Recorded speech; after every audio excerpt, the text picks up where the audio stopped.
Core i9-13980HX and RTX 4070 laptop. Asus offers a powerful machine for creative users in the ProArt Studiobook 16 OLED. Intel's Core i9-13980HX and the GeForce RTX 4070 laptop take care of performance-related matters, but the new 120Hz OLED panel is not completely convincing. Asus is primarily targeting creative users with the ProArt Studiobook 16 and offers an additional input feature in the dial pad. The current Studiobook 16 OLED 2023 uses Intel's fastest mobile processor, the Core i9-13980HX, in combination with the new GeForce RTX 4070 laptop.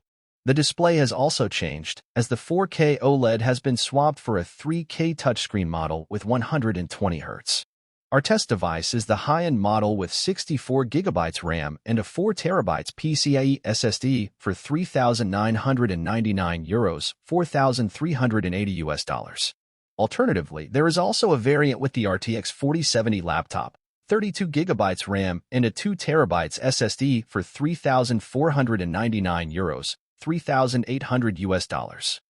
Or an RTX 4060 laptop with 32GB RAM and a 1TB SSD for €2,999, $3,300.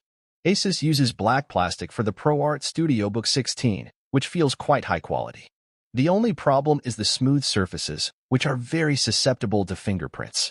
Overall, the design is very restrained, and apart from the ProArt logo on the lid, there are no other visual accents. As soon as you open the lid, the large dial pad under the keyboard immediately catches your eye. The lid sits slightly in front of the base unit, but this also allows for a maximum opening angle of almost 180 degrees. Stability is excellent, both of the base unit and the lid. No creaking noises are emitted under torsional stress, and nothing can be dented either. The hinges are well adjusted. They effectively prevent teetering and keep the screen securely in place.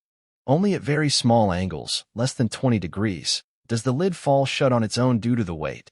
At just under 2.5 kilograms, the Studiobook is not lightweight and, due to its size, not particularly portable either. The notebook still fits into large backpacks, but naturally takes up a lot of space as a 16-incher. It is also the largest 16-incher in the comparison group and not much smaller than 17-inch devices either. The laptop is also quite thick at around 2.5 centimeters and is only surpassed by the Zephyrus Duo with its second screen. For the 240-watt power supply, you'll have to factor in an additional 740 grams for transport. The ports are distributed over the front areas of both sides and the rear. Most of the USB ports are on the front right, which can get crowded when fully occupied. On the other hand, Asus has placed the power jack, the Ethernet port, and the HDMI output on the back, where they do not get in the way. On the left side is the full-fledged SD card reader, which only achieves average transfer rates via our reference card, Angelbird AV Pro V60. Much more is possible here, as the competition shows. Asus installs Intel's modern AX211 LAN module, which is located below the primary SSD and can be replaced. In tandem with our reference router from Asus, the transfer rates are very high and stable. We did not experience any WLAN stability issues during our review. A 2.5-bit/S Ethernet port for wired networks is also available on the back. The 1080p webcam takes decent pictures in good lighting conditions, but they are also somewhat distorted.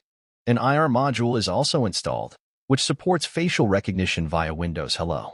Our test device was shipped with the Asus Pen 2.0 as well as the wireless ProArt Mouse MD300, which has an RRP of $180. Like the laptop itself, the mouse has a small dial pad installed on the side. Whether you can use this meaningfully depends on the software in use. It's a little annoying that you have to install Armoury Crate to adjust the mouse settings, and that you can't do this in the ProArt Creator Hub. In testing, the mouse worked perfectly and the clicks were very precise, but also loud. The silent buttons of Logitech mice, for example, are much quieter. Maintenance. The bottom case cover is secured with 10 Torx screws, T5, and is still very tight after these screws are removed. The easiest way to pry open the cover is at the rear fan outlets. Inside, the large cooling system dominates, and the maintenance options are also very good, ranging from the WLAN module, below the primary SSD. 2 SO-DIMM slots to the 2 2280 slots for SSDs. What is also striking here is how much space the additional dial pad takes up. The keyboard has a travel of 1.4 millimeters and a dedicated numpad. The typing feel is decent, but the keystrokes are not the quietest, and the spacebar in particular is quite loud. The layout also takes a bit of getting used to, because the arrow keys are large, but have been shifted downwards. The single-row enter key isn't perfect either. There is a 3-stage white illumination, but it is not automatically activated via sensor. The large touchpad works excellently and can be clicked everywhere, which is characterized by a rich and quiet clicking noise. The special feature is the dial pad, a large rotary push button between the touchpad and keyboard. The implementation with the Adobe apps works well, but the mouse and key combo is usually faster. In normal desktop use, the brightness and volume can also be adjusted via the dial pad, but this is much faster via the normal special keys or F